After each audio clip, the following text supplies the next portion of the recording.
السلام علیکم۔ ایک زمانے میں ایک بہت امیر نوجوان تھا اور اس کے والد لالو جواہر کی تجارت کیا کرتے تھے۔ اپنے حلقہ دوستوں احباب میں اس کی بات چلتی تھی اور وہ اپنے دوستوں کے ساتھ انتہائی احسان و محبت سے پیش آتا تھا۔ بدلے میں وہ بے مثال انداز میں اس کی عزت اور احترام کرتے تھے۔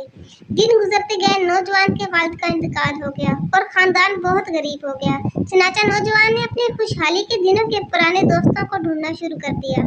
اسے پتہ چلا کہ اس کا سب سے پیارا دوست، جس کی وہ تکریم کرتا تھا، جس کے ساتھ اس سے بہت پیار تھا، جو کبھی اس کی بات کو نہیں ٹالتا تھا، بہت زیادہ امیر ہو چکا ہے اور بہت زیادہ محلات اور جائیداد کا مالک بن چکا ہے۔ چنانچہ وہ اس کے پاس اس امید سے گیا تاکہ وہ اسے کسی نوکری پر رکھ لے یا پھر اس کے حالات بہتر کرنے کا کوئی راستہ تلاش کرنے میں اس کی مدد کرے۔ جب وہ محل کے دروازے پر پہنچا تو خدام و خشام نے اس کا استقبال کیا۔ اس نے ان سے، گھر کے مالک سے، اپنے تعلقات اور ان کے درمیان پرانی محبت کا ذکر کیا۔ خدام گئے اور اپنے مالک کو ان کے جگری دوست کے آنے کی خبر سنائی۔ وہ اٹھ کر پردے کے پیچھے سے ایک ایسے شخص کو دیکھتا ہے جس کے کپڑے پھٹے ہوئے ہیں اور غربت و فقیری اس کے چہرے سے یہاں ہے، لہذا اس نے ملنے سے انکار کر دیا۔ امیر دوست کے خادم اسے بتاتے ہیں کہ ہمارا مالک کسی سے نہیں ملنا چاہتا۔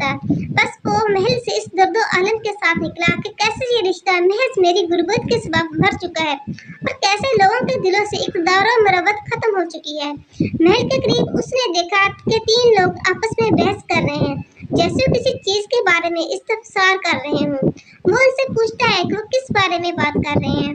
وہ اس کے والد کا نام لے کر کہتے ہیں کہ وہ فلاں ابن فلاں کو ڈھونڈ رہے ہیں۔ اس نے ان سے کہا کہ وہ میرے والد ہیں اور وہ بہت عرصہ پہلے فوت ہو چکے ہیں، جس پر وہ بہت افسردہ ہوئے اور اس کے والد کی خوبیاں بیان کرتے ہوئے کہتے ہیں کہ ان کے والد لالو جواہر کے بہت بڑے تاجر تھے۔ ہمارے پاس مرجان کے قیمتی ٹکڑے ہیں جو اس نے امانت کے طور پر ہمارے پاس چھوڑے تھے۔ چنانچہ انہوں نے مرجان سے بھرا ہوا ایک بہت بڑا تھیلا اس کے حوالے کیا اور چل دیے۔ اس نوجوان پر حیرت طاری ہو جاتی ہے اور اسے اپنی آنکھوں اور کانوں پر یقین نہیں آتا کہ وہ اسے کیسے سچ مان لے۔ اب سوال یہ پیدا ہوا کہ وہ اسے کہاں اور کس کو بیچے، کیونکہ شہر میں تو کوئی بھی ایسا شخص نہیں تھا جو اس کی قیمت ادا کر سکے۔ لہذا وہ کسی تاجر کی تلاش میں نکلا۔ تھوڑی دیر کے بعد ایک بڑی عمر کی خاتون اس سے ملاقات ہو گئی۔ یہ شکل و شباہ سے نیک سیرت لگتی تھی۔ اس خاتون نے اس سے پوچھا کہ بیٹا، مجھے آپ کے شہر میں جوہری کی تلاش ہے، کہاں ملے گا؟ نوجوان نے پوچھا کہ آپ کس قسم کے جوہر خریدنا چاہتی ہیں؟ خاتون نے جواب دیا، مجھے خوبصورت پتھروں کی تلاش ہے، چاہے وہ کسی بھی قسم کے ہوں اور ان کی قیمت کوئی بھی ہو۔ نوجوان نے پوچھا، کیا آپ مرجان خریدنا چاہیں گی؟ اس نے کہا، میں بالکل خریدوں گی۔ نوجوان نے مرجان کے کچھ ٹکڑے تھیلے سے نکالے اور خاتون کے حوالے کر دیے۔ خاتون نے جب قیمتی پتھر دیکھے تو حیران رہ گئی اور وہ ٹکڑے خرید لیے اور یہ کہتی ہوئی چلی گئی کہ وہ باقی والے ٹکڑے خریدنے کے لیے دوبارہ آئے گی۔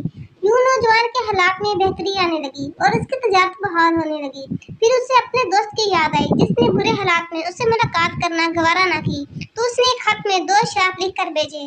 ترجمہ اس کا یہ ہے، میں ایسے دوستوں کی صحبت میں رہا جن میں وفا نہیں، جو ہیلوں اور بہانوں سے دوستی نبھاتے ہیں۔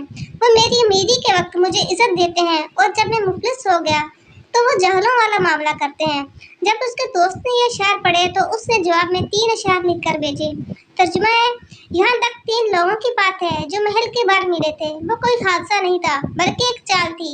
جس عورت نے تم سے مرجان خریدا وہ میری ماں تھی اور تم میرے بھائی ہو اور میری آخری امید بھی۔ ہم نے آپ کو بخل و کنجوسی کے سبب نہیں واپس کیا، لیکن ہمیں خوف تھا کہ تم ہمارے سامنے شرمندہ نہ ہو جاؤ۔